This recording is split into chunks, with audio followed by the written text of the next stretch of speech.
जब कोई मनुष्य असाधारण खूबियों से भर जाता है तो वह इतिहास में अपना स्थान व नाम सुरक्षित कर लेता है। शिक्षा शास्त्री, समाज सेवक, साहित्यकार और चिंतक कवि प्रोफेसर रामचंद्र उपाध्याय एक ऐसे ही विरल व्यक्तित्व हैं जो अपने ज्ञान और परोपकार की भावना के कारण सामान्य से असामान्य की यात्रा करते हुए स्वयं को स्थापित कर चुके हैं। यह वृत्तचित्र उनके जीवन और दर्शन को रेखांकित करने के उद्देश्य से प्रस्तुत है। रामचंद्र उपाध्याय का जीवन रथ भले ही कभी डगमगाया नहीं, लेकिन उबड़ खाबड़ रास्तों पर हिचकोले जरूर खाया। प्रस्तुत है एक सफल और नेक व्यक्ति का वीडियो परिचय, रामचंद्र का जीवन रथ।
पूरी दुनिया के प्राचीन इतिहास में शिक्षा के प्राकृतिक स्रोत मिलते हैं।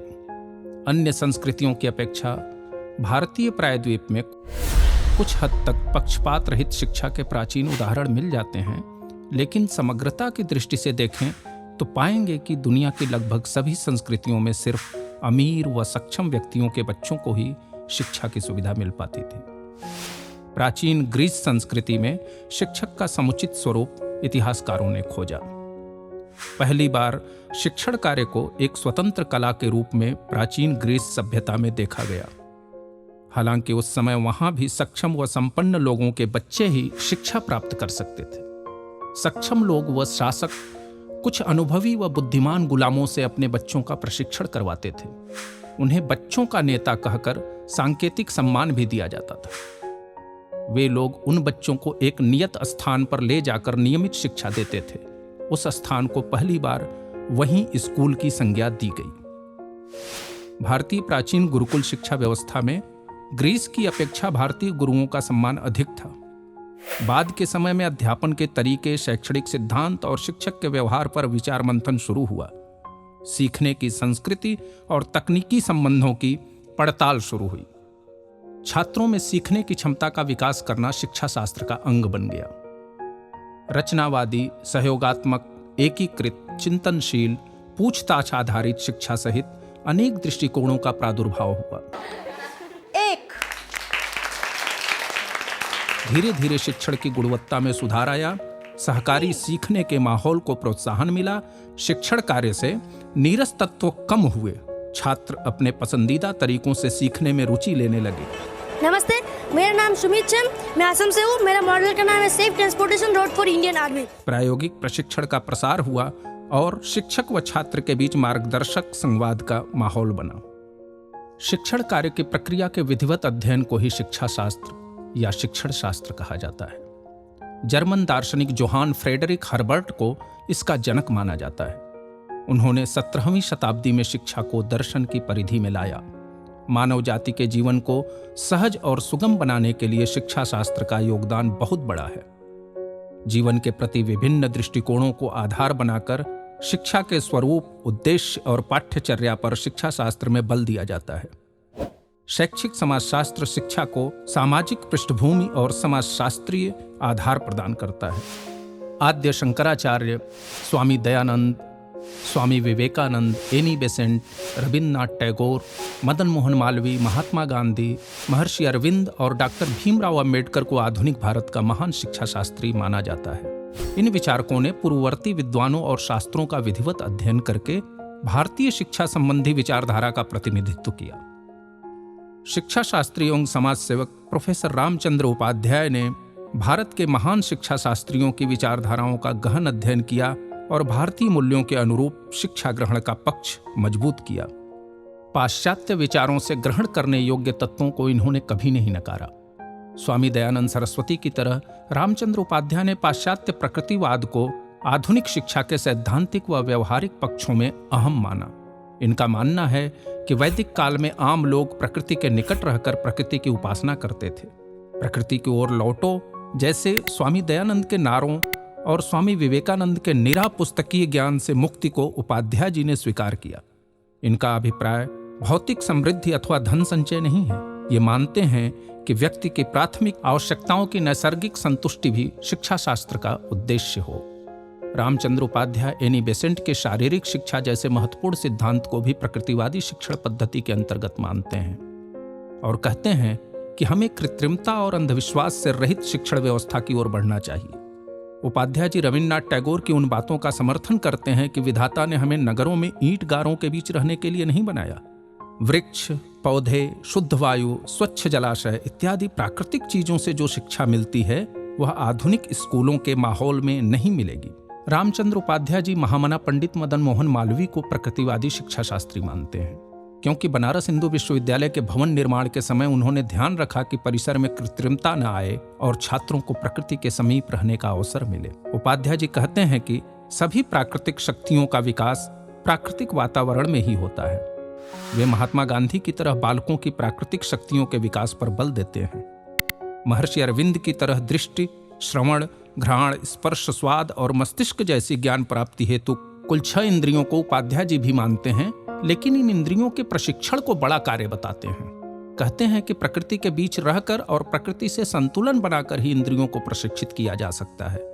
शिक्षा में आदर्शवाद को लेकर भी रामचंद्र उपाध्याय भारतीय विचारकों के सुर में सुर मिलाते हैं। ये पदार्थों की अपेक्षा विचारों पर अधिक बल देते हैं। इनका मानना है कि पदार्थों की अपेक्षा मस्तिष्क और शरीर की अपेक्षा आत्मा यथार्थ के ज्यादा करीब है। आदर्शवाद धार्मिक शिक्षा को अस्वीकार नहीं करता, इसलिए उपाध्याय जी को यह प्रिय है। ये स्वामी दयानंद सरस्वती की तरह आदर्शवाद का समर्थन करते हुए कहते हैं कि गुणवान बनने के लिए शिक्षा आवश्यक है और नैतिक नियमों का पालन व ब्रह्मचर्य पर बल देते हुए प्राकृतिक आवश्यकताओं की संतुष्टि होनी चाहिए। ये कहते हैं कि नैतिक विकास भी शिक्षा का महत्वपूर्ण उद्देश्य होना चाहिए और माता पिता को अपने बालकों में आत्मनियंत्रण व अच्छी संगति की आदत विकसित करनी चाहिए। विवेकानंद की तरह उपाध्याय जी भी भारतीय चिंतन के एकाग्रता विषय को महत्वपूर्ण मानते हैं। इनका मानना है कि एकाग्रता से ज्ञान प्राप्ति में सहजता मिलती है।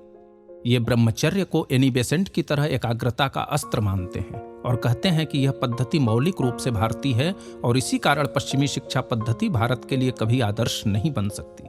उपाध्याय जी का मानना है कि ब्रह्मचर्य व योग साधना से आत्मज्ञान की प्राप्ति होती है और आत्मज्ञान से बड़ी शिक्षा शायद ही कोई हो। रविन्द्रनाथ टैगोर की तरह उपाध्याय जी भी पारंपरिक ललित कलाओं को आत्मज्ञान में वृद्धि का कारक मानते हैं। कहते हैं कि शिक्षा का उद्देश्य सार्वभौमिक मस्तिष्क बनाना होना चाहिए, जो वैयक्तिक मस्तिष्क से उच्च कोटि का होता है। उपाध्याय जी शिक्षा के क्षेत्र में प्रेम और सार्वभौमिकता पर बल देते हैं। ये मालवीय जी के विचारों से प्रभावित हैं और संस्कृत, भारतीय संस्कृति, भारतीय इतिहास, भारतीय दर्शन शास्त्र व परंपराओं के अध्ययन संबंधी उनके विचारों का प्रबल समर्थन करते हैं। शिक्षा में प्रयोजनवाद की उत्पत्ति अमेरिकी जीवन पद्धति से हुई, लेकिन रामचंद्र उपाध्याय इसे भारतीय शिक्षण पद्धति में भी उचित मानते हैं, क्योंकि इनका मानना है कि शिक्षा सर्वतोन्मुखी होनी चाहिए। एनी बेसेंट और दयानंद सरस्वती ने भी भारत की सामाजिक आवश्यकताओं को देखते हुए प्रयोजनवादी शिक्षा को स्वीकारा। उपाध्याय जी कहते हैं कि प्रयोजनवाद वस्तुतः मानववाद है, इसलिए मनुष्य व समाज की आवश्यकताओं को देखते हुए शिक्षा में इसका समावेश जरूरी है। समाज सुधार व विकास के लिए टैगोर, गांधी, मालवीय और अंबेडकर ने भी प्रयोजनवादी शिक्षण पद्धति को स्वीकारा। शिक्षा संबंधी इन वादों प्रवादों के बीच प्रोफेसर रामचंद्र उपाध्याय बदलते युग के अनुसार विश्व की तमाम विचारधाराओं के संकलन को शिक्षा शास्त्र का अंग मानते हैं। आदर्श मनुष्य के साथ ही प्रगतिशील, प्रकृतिवादी, विज्ञानवादी, समरसतावादी और समग्रतावादी मनुष्य के निर्माण हेतु संकलनवादी शिक्षा पद्धति की आवश्यकता को जरूरी रूप में स्वीकारते हैं। स्वामी दयानंद सरस्वती, रविन्द्रनाथ टैगोर, मदन मोहन मालवीय, स्वामी विवेकानंद, महात्मा गांधी, महर्षि अरविंद, डॉक्टर राधाकृष्णन, डॉक्टर जाकिर हुसैन और डॉक्टर भीमराव अंबेडकर ने प्रकारांतर संकलनवाद का समर्थन किया। शिक्षा शास्त्री प्रोफेसर रामचंद्र उपाध्याय समाज सेवक के रूप में प्रतिष्ठित हैं।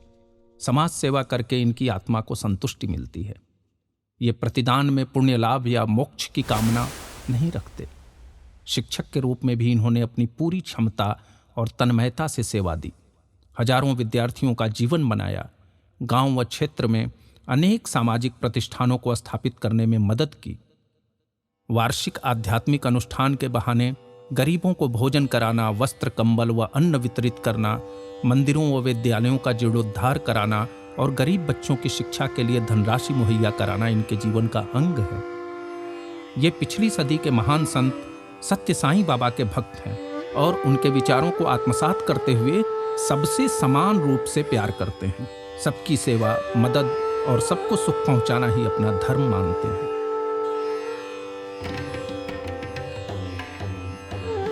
मन में सुचिता, मुख में मृदुता, प्रभुता, सरिता तरु ज्यों नग में। गुरु की गुरुता, शुभता, ऋषि की मुनि की मुदिता, प्रियता जग में। श्रम सीकर शिष्यन सिंचित, बेल फले फल जीवन के मग में। श्री राम को नाम मिला भव में, उपकार भरे मन में डग में। कविता यरु छंद सुकंठ, बसै रस गीत सब नहवावत हैं।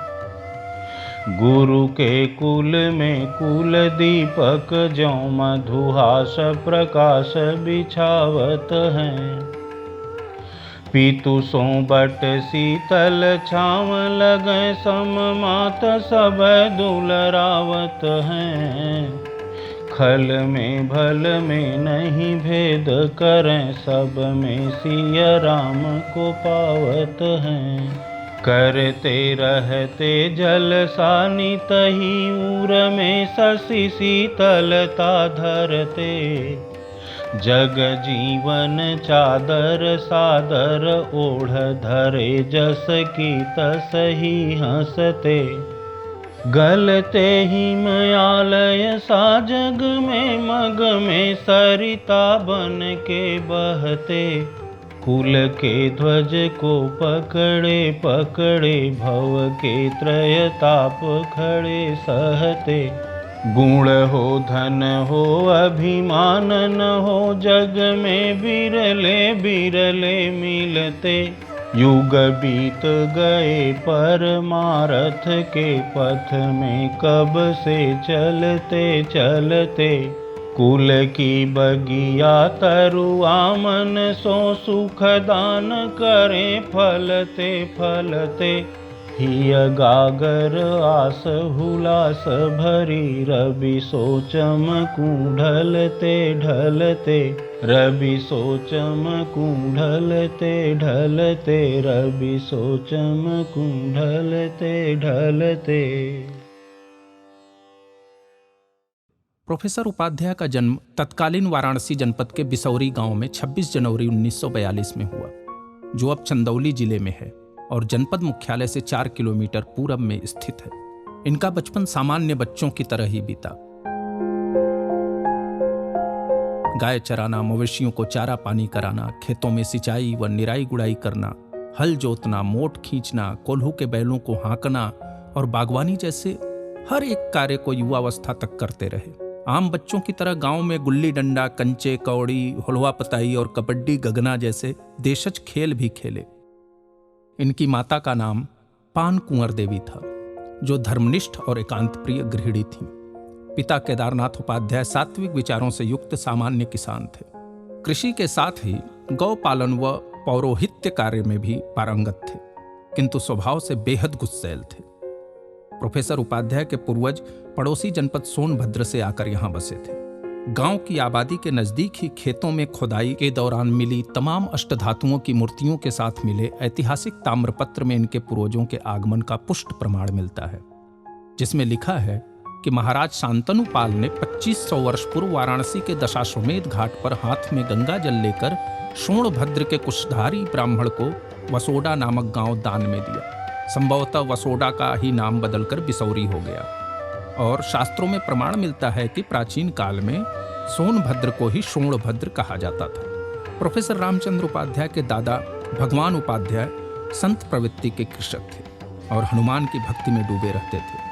दादी मौसरा देवी बेहद सामाजिक महिला थी। उस जमाने में भी यथा सामर्थ्य अनाज व अन्य खाद्य पदार्थों से हर जरूरतमंदों की मदद करती रहती थी। वे परोपकार को अपना धर्म मानती थी। प्रोफेसर उपाध्याय के एक पूर्वज प्रसिद्ध संत थे। उनका नाम सीताराम बाबा था। वे अयोध्या में रहते थे और साल में 1 या 2 बार ही गांव आते थे। उनके चमत्कारों की चर्चा आज भी क्षेत्र में पुराने लोग करते हैं। लोग बताते हैं कि वे भींगी हुई धोती को तेजी से आकाश की ओर उछालते थे और वह धोती जब वापस नीचे आती थी तो पूरी तरह सूख चुकी होती थी। इसी प्रकार कभी कभार वे खड़ाऊं पहनकर ही गंगा की लहरों पर चलते हुए पार चले जाते थे। जब गांव में सूखा पड़ता था तो लोग सीताराम बाबा को बुलावे का संदेश भेजते थे। वे आते और ध्यान लगाकर बारिश की घोषणा करते। बारिश होती भी थी। गांव वाले बताते हैं कि उनकी प्रत्येक घोषणाएं सत्य साबित होती थी। वे वाक्सिद्ध थे।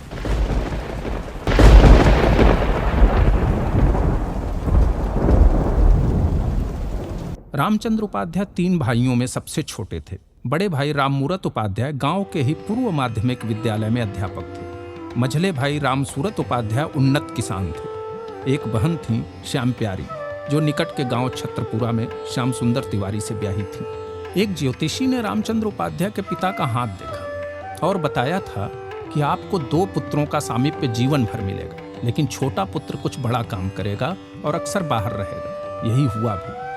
रामचंद्र उपाध्याय अध्ययन व अध्यापन में अक्सर बाहर व्यस्त रहे। गांव के ही प्राथमिक विद्यालय से कक्षा 5 तक पढ़े। यहाँ पड़ोसी गांव हिनौती के शिवपूजन सिंह, बच्चा सिंह, भुल्लन सिंह और लीलापुर गांव के रघुनाथ सिंह जैसे कुशल अध्यापकों का स्नेह मिला।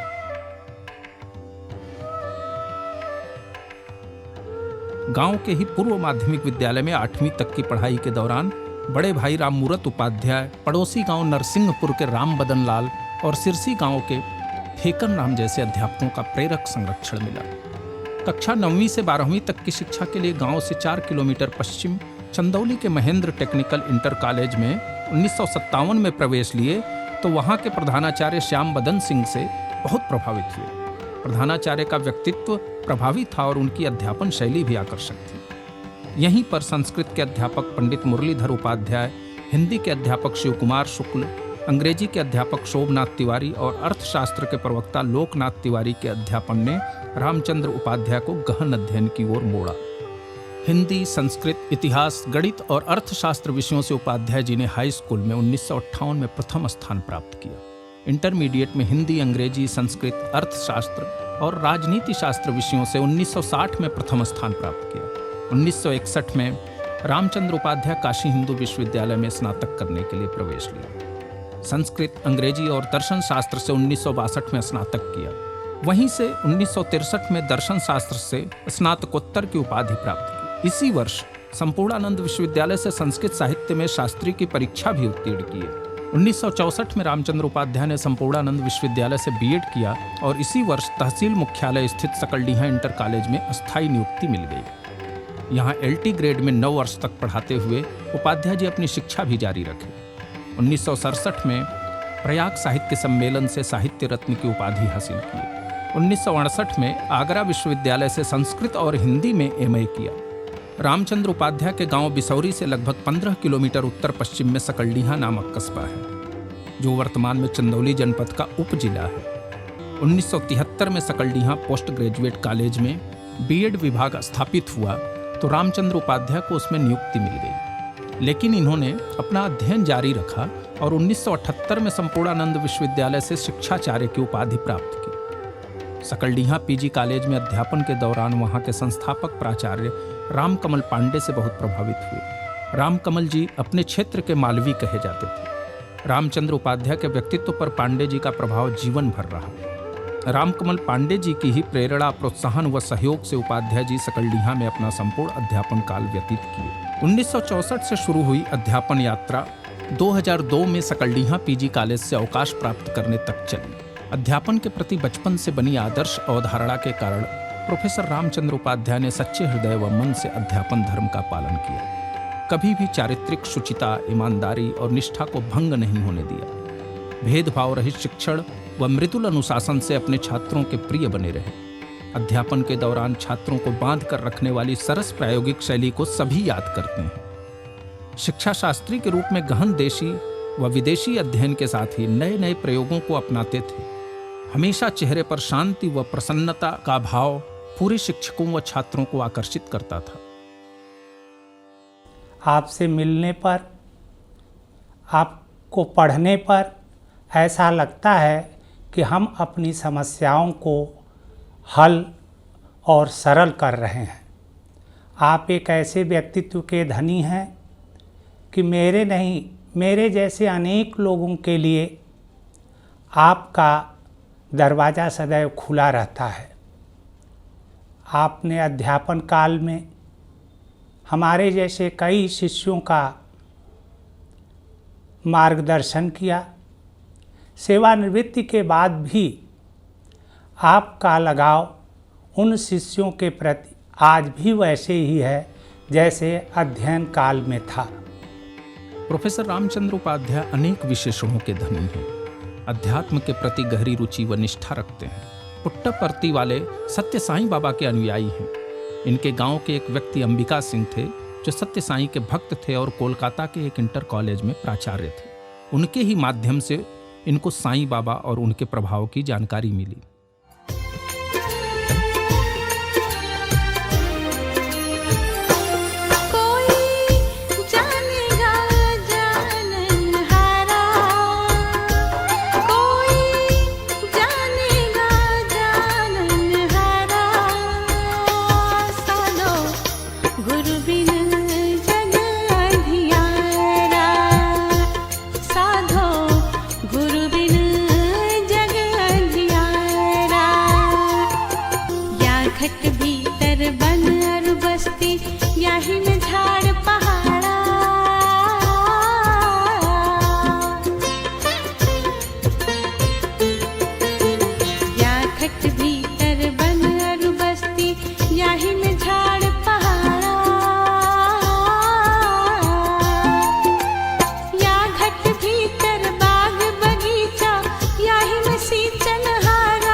घट भीतर सोना चांदी याही में परखन हारा।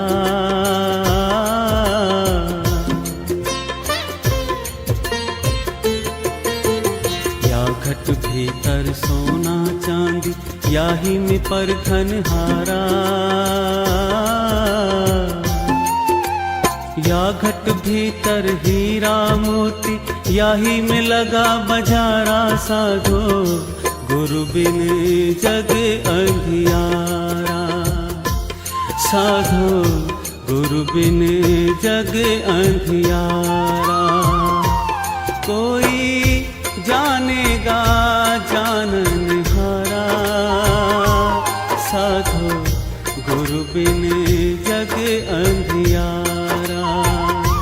साधो गुरु बिन जग अंधियारा।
कृष्ण अवतारा।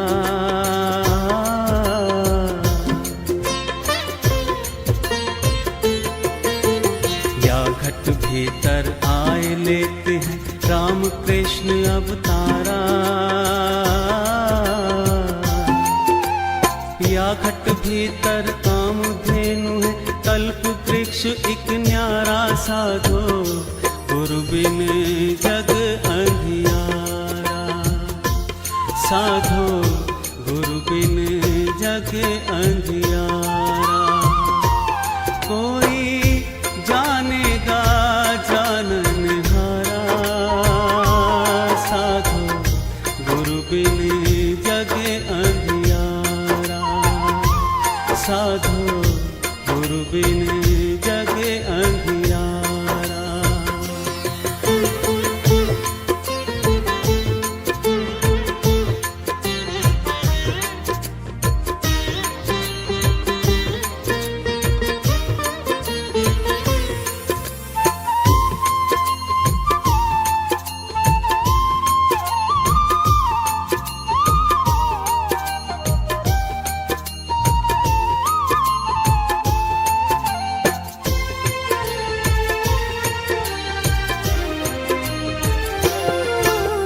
भेदी भेद बतावे घट का हंस नाम निज प्यारा।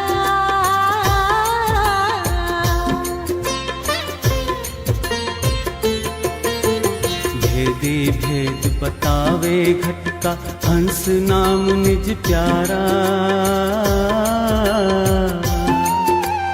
कहत कबीर सुनो भाई साधो यही में गुरु हमारा। साधो गुरु बिन जग अंधियारा।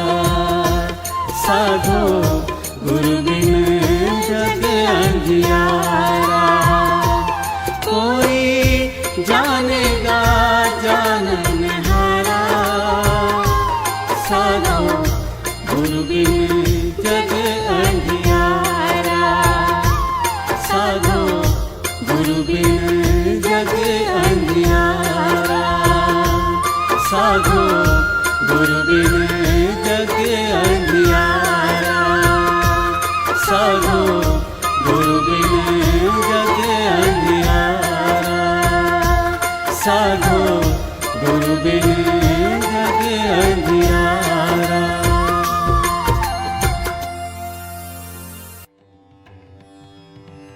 सत्यनारायण राजू उर्फ सत्य साईं बाबा का जन्म 23 नवंबर 1926 को आंध्र प्रदेश के पुट्टुपर्ती गांव में हुआ था।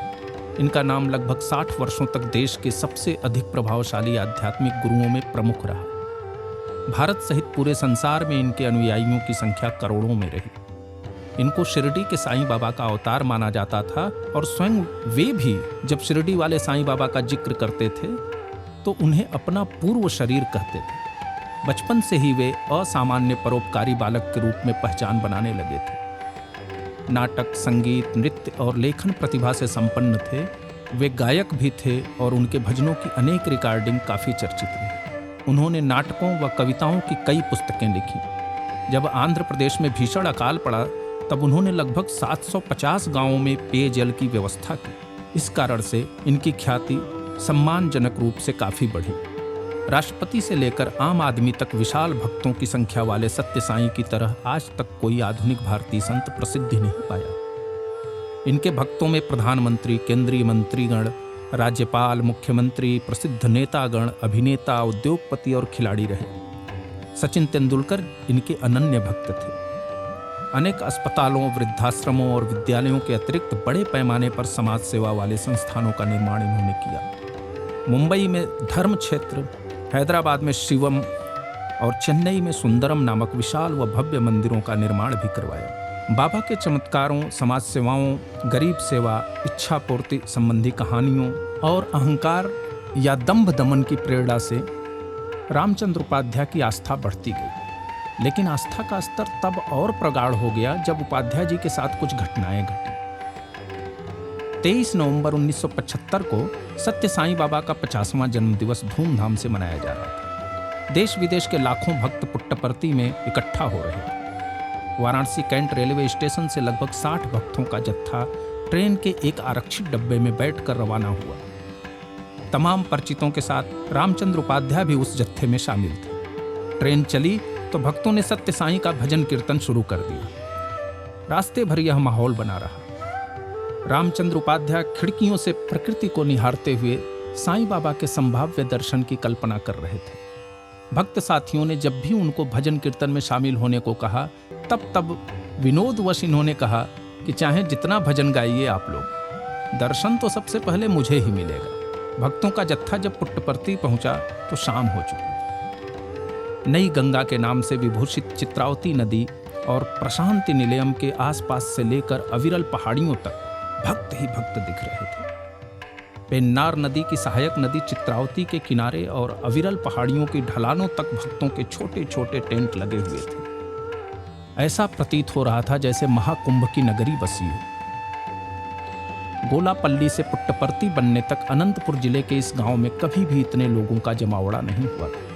लोग मंडली बनाकर टेंटों के किनारे भजन कीर्तन कर रहे थे।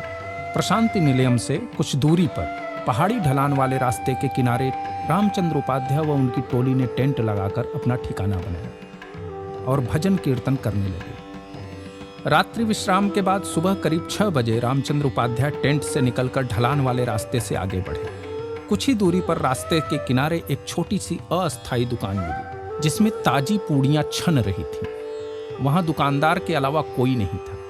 रात में अल्पाहार करके सोने के कारण उपाध्याय जी की भूख पूड़ियों को देखते ही जाग गई। वे दुकानदार से पूड़ी सब्जी लेकर खड़े खड़े ही दोने में ग्रहण करने लगे। अचानक ही उनकी दृष्टि ढलान की ओर गई। 4-5 निजी सहायकों के साथ सत्य साईं बाबा रास्ते के ढलान से ऊपर दुकान की ओर आ रहे थे। रामचंद्र उपाध्याय अवाक रह गए। सत्य साईं को देखते ही किंकर्तव्य विमूढ़ की तरह एक टक देखने लगे। निवाला मुंह में था, बोल नहीं सकते थे। हाथ जूठे थे, इसलिए जोड़ नहीं सकते थे। अजीब धर्म संकट था। तब तक सत्य साईं उपाध्याय जी के बिल्कुल सामने रास्ते की दूसरी पटरी पर आ गए। अब सत्य साईं से इनकी निगाहें मिल चुकी थी। लगभग 1 मिनट तक वे इनको देख रहे थे और ये स्तब्ध होकर उनको। अचानक साईं बाबा के चेहरे पर मृदुल मुस्कान तैर आई और वे वहीं से मुड़कर पुनः उधर ही चल पड़े जिधर से आए थे। वे जब ओझल हुए तब रामचंद्र उपाध्याय ने मुंह का निवाला निगला और लंबी सांस लेते हुए चारों ओर देखने लगे। दुकानदार जमीन पर लेटकर बाबा का अभिवादन करके खड़ा हो चुका था। चारों ओर सन्नाटे के बीच सिर्फ चिड़ियों की आवाज सुनाई दे रही थी। उपाध्याय जी खुशियों से विह्वल हो उठे थे, आंखों से धार बह रही थी। भीतर भीतर अनोखी ग्लानि भी हो रही थी कि अपने आराध्य को प्रणाम तक नहीं कर पाया। छलकते श्रद्धा भाव को समेटते हुए उपाध्याय जी टेंट की ओर दौड़े और सहयात्रियों को जगाकर दिव्य दर्शन की बात बताई। कई भक्त टेंट से निकलकर दुकान की ओर भागे। उपाध्याय जी भी पूरे उत्साह में दर्शन स्थान पर उन लोगों के साथ गए। दुकानदार स्थानीय भाषा और संकेतों में लोगों को बताया कि बाबा इतना एकांत दर्शन किसी को नहीं दिए थे। कई भक्त उस रास्ते की धूल को माथे लगाकर प्रणाम करने लगे जहां रुककर बाबा वापस गए थे। ऐसी ही दूसरी घटना अगले दिन 23 नवंबर को घटी। लाखों की संख्या में भक्त प्रशांति निलयम के सामने बने रास्तों के दोनों ओर भीड़ लगाकर खड़े थे। भीड़ के बीच से सत्य साईं गुजर रहे थे। भक्त जयकारे लगा रहे थे और आस्था से लबालब होकर सामर्थ्यानुसार तरह तरह के फूलों की माला साईं की ओर फेंक रहे थे। ज्यादातर मालाओं को सत्य साईं भक्तों की तरफ वापस उछाल दे रहे थे, जिसे लूटने के लिए भक्तों में भगदड़ जैसा माहौल बन गया था। हर भक्त चाह रहा था कि साईं के हाथों से वापस आ रही माला किसी तरह उन्हें भी मिल जाए। इस होड़ और हड़बड़ी में रामचंद्र उपाध्याय धक्का मुक्की से बचते हुए कुछ पीछे हो गए। अचानक ही साईं के हाथों से उछला एक मोटा गजरा उपाध्याय जी के सिर पर आ गया। ये उस गजरे को समेट लिए और गदगद हो उठे। यह अनायास नहीं था, जिसके लिए रामचंद्र उपाध्याय सोचने लगे कि सत्य साईं बाबा की कुछ विशेष कृपा उनके ऊपर बनी हुई है। ऐसी ही एक तीसरी घटना उस समय घटी जब ये सकलडीहा पीजी कॉलेज के बीएड विभाग में अध्यापक थे। अपने गांव वाले बारामदे में सत्य साईं के चित्र के सामने बैठकर यूं ही मन में सोच रहे थे कि मुझे एलटी कक्षाओं में भी पढ़ाने का मौका मिलता तो खुशी मिलती। अगले दिन कॉलेज में बीएड की क्लास खत्म करके अध्यापक कक्ष की ओर लौट ही रहे थे, तभी प्राचार्य मिले और कहे कि एलटी वालों को भी पढ़ा दीजिए, क्लास खाली है। आज भी उस कक्षा के विद्यार्थी बताते हैं कि उपाध्याय जी ने अद्भुत ढंग से पढ़ाया था उस दिन। 2005 में सत्य साई के निर्देश पर सत्य साई ट्रस्ट के अखिल भारतीय अध्यक्ष वी श्रीनिवासन रामचंद्र उपाध्याय के गांव बिसौरी आए थे। उनके साथ सत्य साई ट्रस्ट के तमाम पदाधिकारी भी आए थे। उपाध्याय जी ने उक्त अवसर पर बहुत भव्य आयोजन किया था। रामचंद्र उपाध्याय मानते हैं कि सत्य साईं बाबा उनकी हर एक इच्छा पूरी करते हैं। साईं भक्त होने के कारण कार्यस्थल और सामाजिक जीवन में भी लोग इनका अभिवादन जय साईं राम कहकर करते थे। स्वयं ये भी साईं राम कहकर ही लोगों से संवाद करते हैं। हालांकि रामचंद्र उपाध्याय अपने पूर्वजों की तरह भारतीय देवी देवताओं के अनन्य भक्त हैं। इनके परिवार में श्री राम के प्रति आनुवांशिक आस्था का स्रोत प्रवाहित है। स्वयं ये भी गांव वाले घर पर 32 वर्षों तक लगातार रामचरितमानस का वार्षिक पाठ करवाते रहे। भारतीय आम जनमानस में बसे राम को अपना आदर्श मानते हुए आज भी नियमित उनकी पूजा करते हैं। पालनहार पालना झूले, पालनहार पालना झूले, झूले सृष्टि श्रृंगार, झूले सृष्टि श्रृंगार, मन में बस गए, तन में बस गए, मन में बस गए, तन में बस गए, कड़ कड़ बसे कुमार, पालनहार पालना झूले, पालनहार पालना झूले।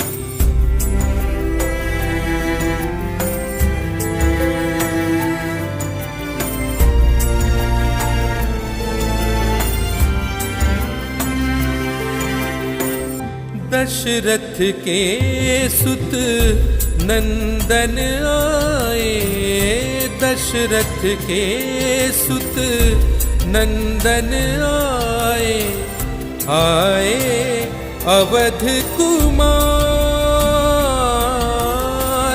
चातक मन बस रटत है इतना, चातक मन बस रटत है इतना, भजले मन सुकुमार,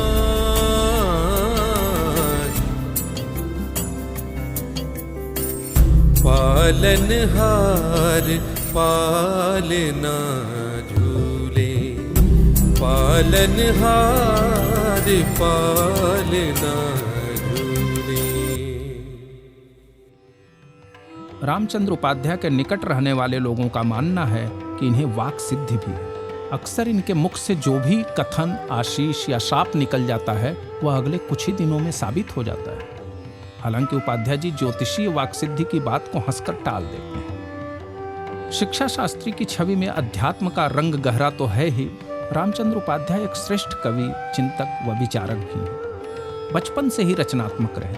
बालपन के साथियों से अक्सर तुकबंदी करके बातें करते थे। हाई स्कूल में पढ़ रहे थे तो विद्यालय पत्रिका में निबंध लिखना शुरू किए और तब से आज तक कलम नहीं रुकी। सकलडीहा इंटर कॉलेज की वार्षिकी नामक पत्रिका का 1964 से संपादन शुरू किया और 9 वर्ष के संपादन काल में उस पत्रिका के लिए नियमित लिखते भी रहे। सकलडीहा पीजी कॉलेज की पत्रिका अनामिका का संपादन इन्होंने 1973 से 2002 तक किया। अनामिका में प्रकाशित होने वाले इनके वैचारिक लेखों की खूब प्रशंसा होती थी। डिग्री कॉलेज के सभी साहित्यिक व सांस्कृतिक कार्यक्रमों के मुख्य संयोजक व समन्वयक पूरे कार्यकाल तक रहे। संस्कृत के प्रकांड विद्वान व अध्यात्मवेत्ता स्वामी अखंडानंद सरस्वती श्रीमद् भागवत के यशस्वी टीकाकार थे। आज भी उनकी टीका को सबसे महत्वपूर्ण माना जाता है। उन्होंने जीवन भर संस्कृत वाङ्मय पर काम किया, लेकिन जब उनके गांव वालों ने गांव में ही उनसे एक वार्षिक आध्यात्मिक सम्मेलन कराने का आग्रह किया तो उन्होंने वार्षिक मानस सम्मेलन का प्रस्ताव दिया। वे चाहते तो भागवत सम्मेलन आसानी और प्रभावी ढंग से करा सकते थे, लेकिन उन्होंने लोकमानस के अनुरूप सोचा। अखंडानंद सरस्वती रामचंद्र उपाध्याय के दूर के रिश्तेदार और नज़दीकी गांव महराई के मूल निवासी थे।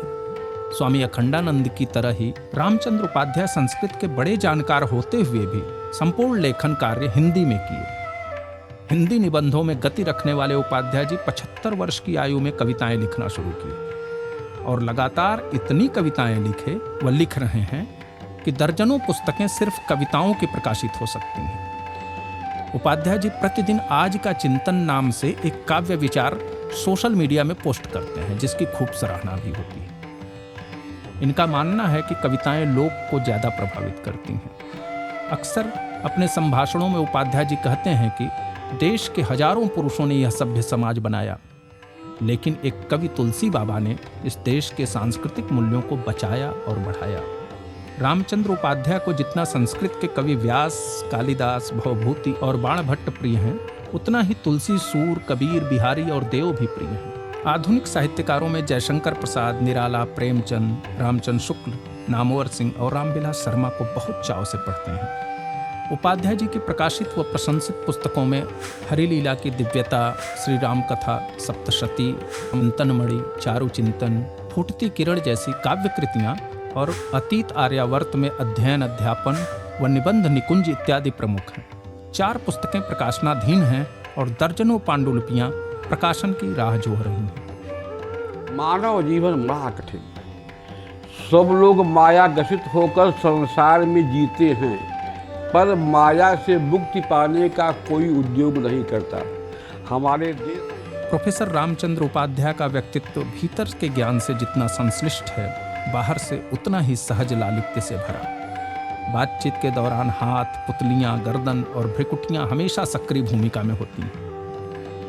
भावों के अनुसार शरीर की गति बाल्यकाल जैसी हो जाती है। अपनों के बीच में खिलंदड़ और हंसमुख रहते हैं, लेकिन बाहरी समाज में बेहद गंभीर छवि बना लेते हैं। खाने खिलाने के बेहद शौकीन हैं। कोई पुराना परिचित या रिश्तेदार मिल जाता है तो ठहाकों और रोमांचक संस्मरणों के मध्य तरह तरह की मिठाइयों व पकवानों को ऐसे परोसते और खिलाते हैं कि न चाहते हुए भी लोग ओवरडोज ले लेते हैं। ऐसा इसलिए भी होता है कि लोग सोचते हैं कि यदि इनके अनुसार आहार नहीं करेंगे तो शायद ये नाराज हो जाएं। परिवार में अनुशासन और संतुलन के लिए कभी कभार गंभीर भी होते हैं और रौब भी दर्शाते हैं। गांव में होते हैं तो गंवई माहौल में ढल जाते हैं। भोजपुरी संस्कारों व संबोधनों को बिल्कुल उसी तरह प्रदर्शित करते हैं जैसे इनके पूर्वज या गांव के अन्य वरिष्ठ लोग करते आए हैं। लेकिन पुराने सहकर्मियों या पुरानी कर्मस्थली कॉलेज के वर्तमान कर्मचारियों से मिलते समय फिर वैदुष्यपूर्ण व्यक्तित्व उभर जाता है। रामचंद्र उपाध्याय छोटी छोटी दुखद घटनाओं को अपने स्वभाव से पार करते गए। सुखद घटनाएं इनको कभी बहुत प्रभावित नहीं की, फिर भी पुस्तकों के प्रकाशन को अपने जीवन का सुखद क्षण मानते हैं। जीवन में लगातार सकारात्मक सोच रखे, जो इनकी सबसे बड़ी उपलब्धि है। जीवन में कभी अफसोस नहीं किए और उत्पत्ति से उपलब्धि तक की कहानी को ही सफलता मानते रहे। लिप्साओं का खत्म होना भी सफलता है।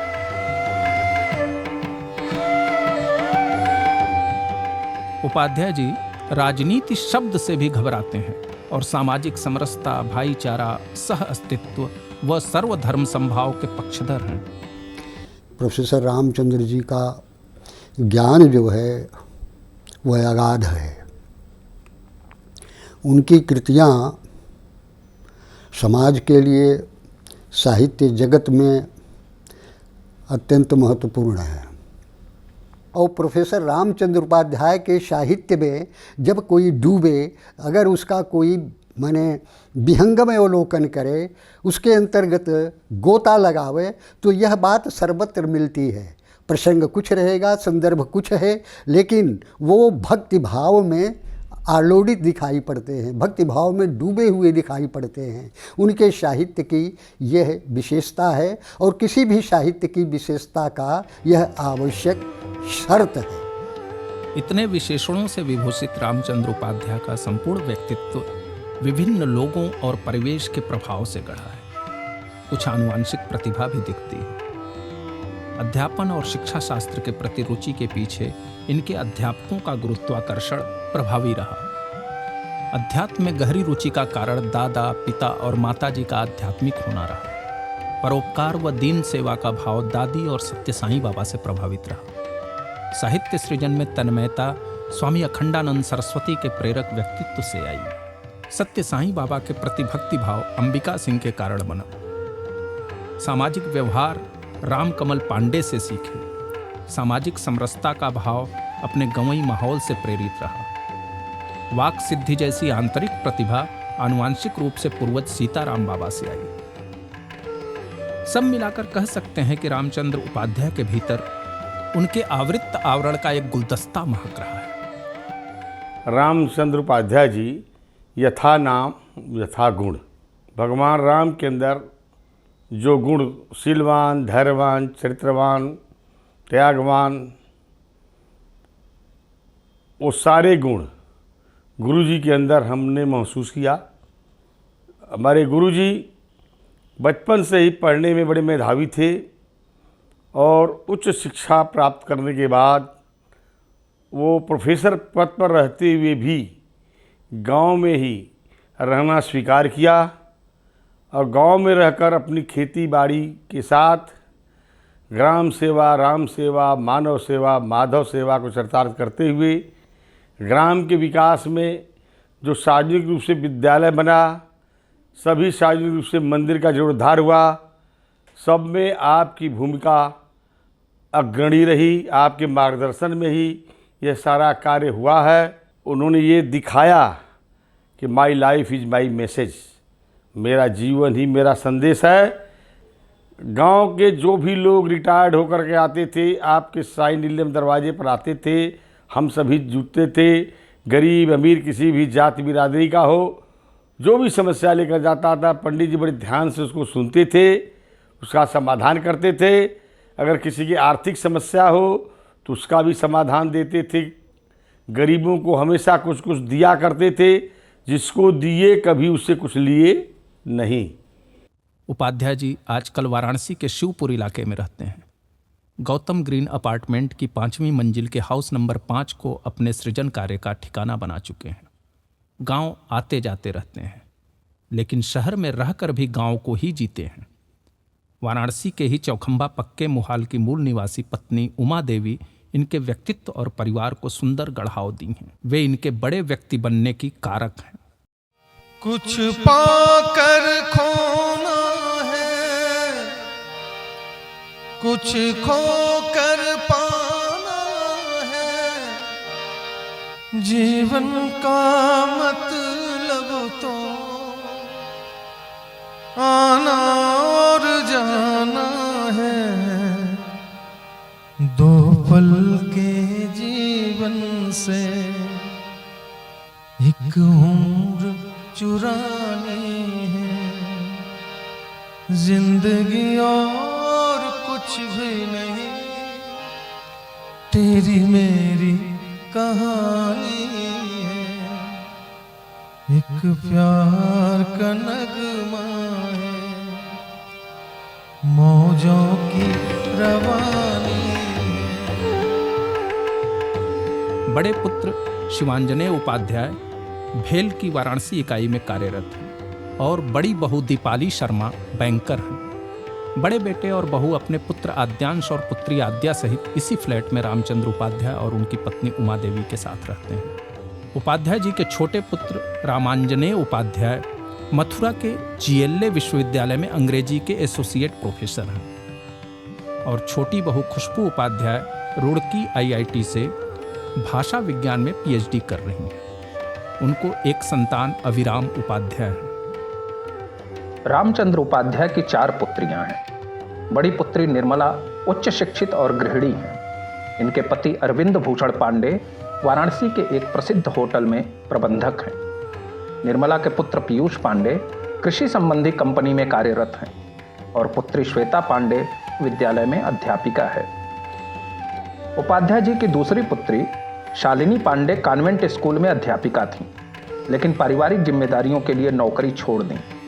इनके पति पवन कुमार पांडे व्यवसायी हैं और 2 पुत्र अनुराग व ज्ञानेंद्र अध्ययनरत हैं। रामचंद्र उपाध्याय की तीसरी पुत्री संवृता तिवारी सरकारी अध्यापिका हैं। इनके पति अमित तिवारी वाराणसी न्यायालय में वरिष्ठ अधिवक्ता हैं। इनको एक पुत्र संभव और एक पुत्री अनन्या हैं, जो अभी छात्र हैं। उपाध्याय जी की छोटी पुत्री का नाम मृदुला है। मृदुला के पति अभिजीत शर्मा गुड़गांव की एक मल्टीनेशनल कंपनी में वित्त प्रबंधक हैं। इनको 2 पुत्रियां ऐश्वर्या व सृष्टि हैं जो अभी अध्ययनरत हैं। प्रतिदिन की हमारी दिनचर्या में हमारी आंख खुलते ही उनका आत्मचिंतन, जो आज का चिंतन आता है, वह हमें पूरे दिन के लिए स्फूर्ति देता है।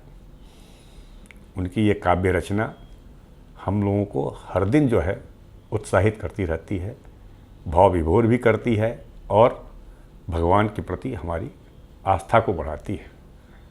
हम उनके बहुत ही ऋणी हैं कि हमारे सामने वो अपने प्रतित्व की तरह हम लोगों का पूरा देखभाल करते हैं, पूरे परिवार की भी देखभाल करते हैं।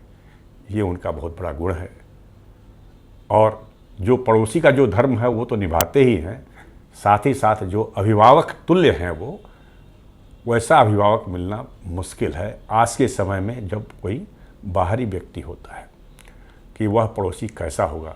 और हम बहुत ही भाग्यवान हैं, ईश्वर से बहुत ही धन्यवाद करते हैं कि हमारा एक ऐसा सुंदर पड़ोसी है जो हमारा अभिभावक भी है। आप अपने व्यक्तित्व, कृतित्व और अपने साहित्य के लिए जाने जाते हैं।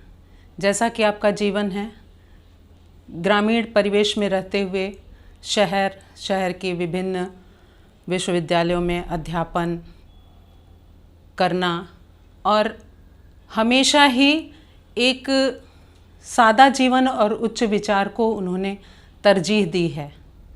अपने जीवन में उन्होंने किसी भी समस्या को आने नहीं दिया। आप हृदय से बहुत सरल, सहज और बहुत ही धार्मिक प्रवृत्ति के हैं। किसी को कोई भी आवश्यकता पड़े तो वो पहले ही भांप जाते हैं कि इस व्यक्ति को ये आवश्यकता है, इसलिए ये मेरे पास आया है, और वो उस तरह से उसकी सहायता भी करते हैं। जिस तरह से उन्होंने मेरे भाई बहनों का पालन पोषण किया, गांव के परिवेश में उन्होंने हमें ऐसी शिक्षा दी, ऐसे संस्कार दिए कि विवाह के बाद हम चाहे ससुराल में हो या मेरे भाई कहीं भी बाहर पढ़ने गए हों, उन्हें कभी भी किसी तरह की कोई परेशानी नहीं हुई। वे हमेशा यही कहते थे कि अगर हम यहाँ किसी की सहायता करेंगे तो हमारे बच्चे जहाँ भी रहेंगे, ईश्वर आप रूप होकर के उनको किसी न किसी रूप में सहायता प्रदान करेगा। आज जिस तरह से पिताजी ने समाज में अपना एक व्यक्तित्व कायम किया है, उससे हम सीखते हैं कि हम जहाँ भी रहें, जो भी कर सकते हैं समाज के लिए करें। मेरे पिताजी मेरे जीवन के हर आयाम के एक आदर्श व्यक्ति हैं। जीवन के जिन आयामों को उन्होंने छुआ है, एक आदर्श पुत्र के रूप में, एक आदर्श पति के रूप में, एक आदर्श पिता के रूप में, एक आदर्श अभिभावक के रूप में, एक आदर्श शिक्षक के रूप में, एक आदर्श समाज सेवी के रूप में, एक आदर्श सामान्य जन के रूप में, एक आदर्श देशवासी के रूप में, जैसे उन्होंने अपने व्यक्तित्व से सारे ही जुड़े हुए व्यक्ति, समाज और गांव, देश के लोगों को प्रभावित किया है, वैसा अनुकरणीय है। बाबूजी का व्यक्तित्व विशाल और सकारात्मक ऊर्जा से भरा हुआ है। वह दिन प्रतिदिन अपने आप को जिस प्रकार से व्यस्त रखते हैं, वह निश्चय ही सीखने योग्य कार्य है। ज़मीन से जुड़ा कोई है तो वो आप हैं, सादगी से भरा कोई है तो वो आप हैं, हम सब को समझता कोई है तो वो आप हैं, हमेशा मुस्कुराता चेहरा कोई है तो वो आप हैं, सबके दर्द में उदास कोई है तो वो आप हैं, सबकी खुशियों में खिलता कोई है तो वो आप हैं, हम सबको एक धागे में पिरोता कोई है तो वो आप हैं, हम सबकी प्रतिभा को तराशता कोई है तो वो आप हैं, सबको साथ में लेके चलता कोई है तो वो आप हैं, हम सबको जीवन जीना सिखाता कोई है तो वो आप हैं। प्रोफेसर रामचंद्र उपाध्याय का जीवन सफलताओं और आशावाद से भरा रहा है। हमेशा सोच समझकर लक्ष्य के अनुसार चले, लेकिन संवेदनाओं की लहरों को पारंपरिक मूल्यों के किनारे से टकराने में कोई बाधा नहीं आने दी। सुंदर और संतुलित काया, उत्कृष्ट विचार, आत्मविश्वास, प्रवृत्तियों पर संयम, रचनात्मक अभिरुचि, हर एक परिस्थितियों में धैर्य की स्थापना, स्थिति प्रज्ञता, भय के प्रति निर्भयता और बुद्धिवादी अध्ययन ने उपाध्याय जी को एक विरल व्यक्तित्व में ढाला है। इनसे मिलकर एक बरगद की शीतल छांव मिलती है। यहाँ अध्यात्म की चाशनी में भींगे जीवन दर्शन की सफलता का दर्शन होता है। ये आधुनिक तीव्रगामी संसाधनों जैसी गति नहीं रखते। मूल्यों से जुड़े पारंपरिक रथ पर बैठे उदार चित्त और उदात्त चरित्र वाले एक प्रगतिशील शिक्षा शास्त्री को सृजनरत व यात्रारत देखकर आप सुख का अनुभव कर सकते हैं। प्रेरणा तो मिलती ही है उपाध्याय जी के जीवन से। यही है रामचंद्र का जीवन रथ।